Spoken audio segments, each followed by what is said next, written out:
Permission to pivot, the strength it takes to change direction.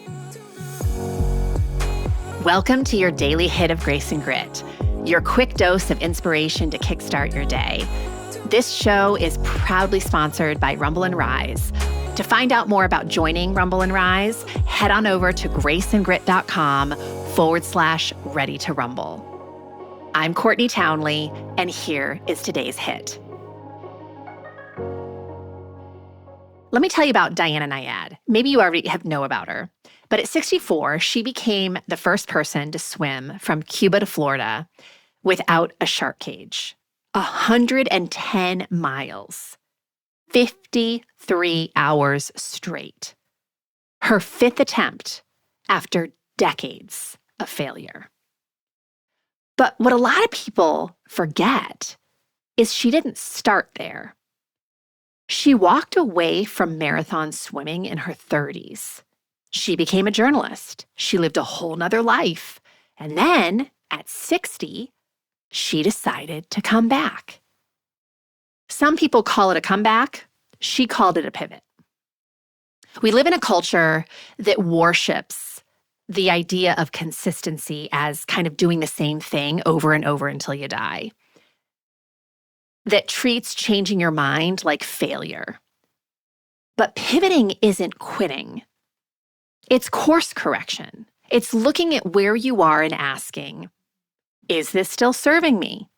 Is this still true? Is this still aligned? Maybe you have spent 20 years building a career that no longer lights you up. Maybe you followed a health plan that worked in your 30s but doesn't fit your 50-year-old body or 50-year-old life.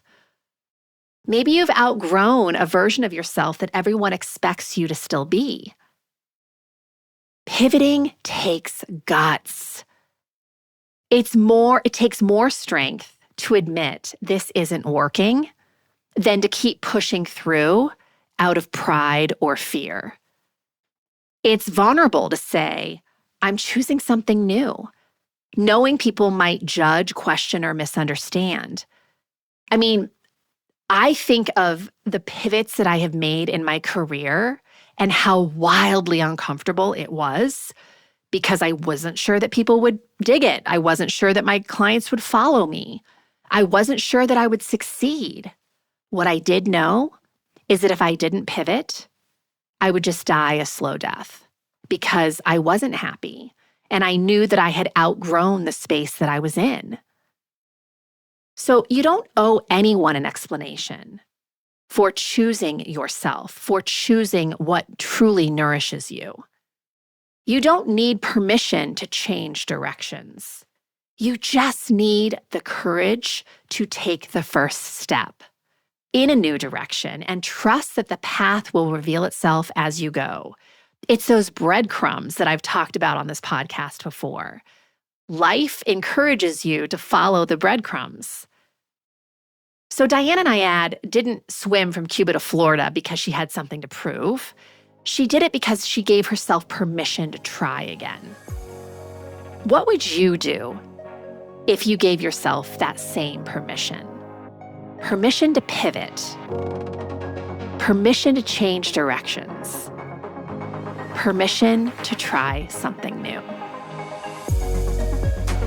If this stirred something inside of you, imagine what a whole book of clarity and courage could ignite. The Consistency Code, a Midlife Woman's Guide to Deep Health and Happiness, goes even deeper into the mindset and practices that create real, meaningful change at midlife. Grab your copy today over at theconsistencycode.com and keep the momentum alive.